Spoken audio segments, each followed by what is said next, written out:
Aku ambil yang level 2 nya. Peluh nampak. Bro Awi, dekat Melaka ni tak ada cita rasa Jawa ke? Apa? Kau ingat dekat Melaka ni cikai-cikai? Tak ada yang best-best menu-menu Jawa. Ada. Ramai sini lah. Kau tengok ni. Belakang aku ni sepah penyet tau. Kat sini ada yang gepuk, ayam penyet, ikan talapia. Yang penting dia pedas. Pedas tu buat jatuh cinta tu. Main sini. Tapi jangan risau, tak makan pedas. Order yang biasa-biasa pun ada dekat sini. Masuk je terus order. Yuk mangan. Aku order 2, ayam gepuk dengan ikan talapia penyet. Untuk korang yang datang kat sini, kau boleh pilih lah nak penyet ke ataupun nak gepuk. Tapi yang ni aku pilih ayam gepuk dia tau. Sebab aku suka sambal dia yang ada kacang ni kan.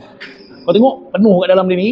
Portion dia tu dengan harga RM15.90 apa tak boleh. Kau tengok banyak tau portion dia. Sambal gepuk kena pada pedas baru best. Kena pula dengan pedal ayam. Ayam gepuk ni kena pula dengan serdak-serdak dia tu.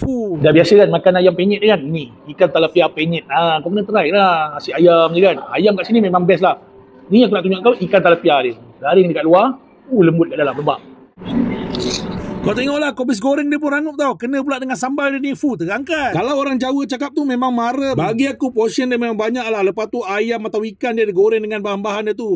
Serdak dia tu memang best. Sambal dia tu ada pedas dengan ekstra pedas. Tapi kalau nak potong pedas, kena dengan kicap. Barulah Jawa. Air dia dekat sini memang banyak pilihan tau. Aku ada Blue Lagoon dengan Red Splash ni barulah ngam. Bagi aku RM15.90 hidangan tadi memang berbaloi. Korang bila nak sampai? Kena try tau. Wah, dekat luar kau yang makan aiskrim sorang-sorang sikit-sikit.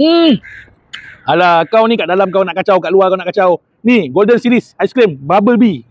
Pergilah beli kat dalam, jangan kacau aku. Alah, nak sikit je, suap lah aku sikit. Yang heboh tanya, sepah penyet ni kat mana? Ni, nampak ni, Maiden MITC ni, betul-betul dekat sini. Boleh datang dah.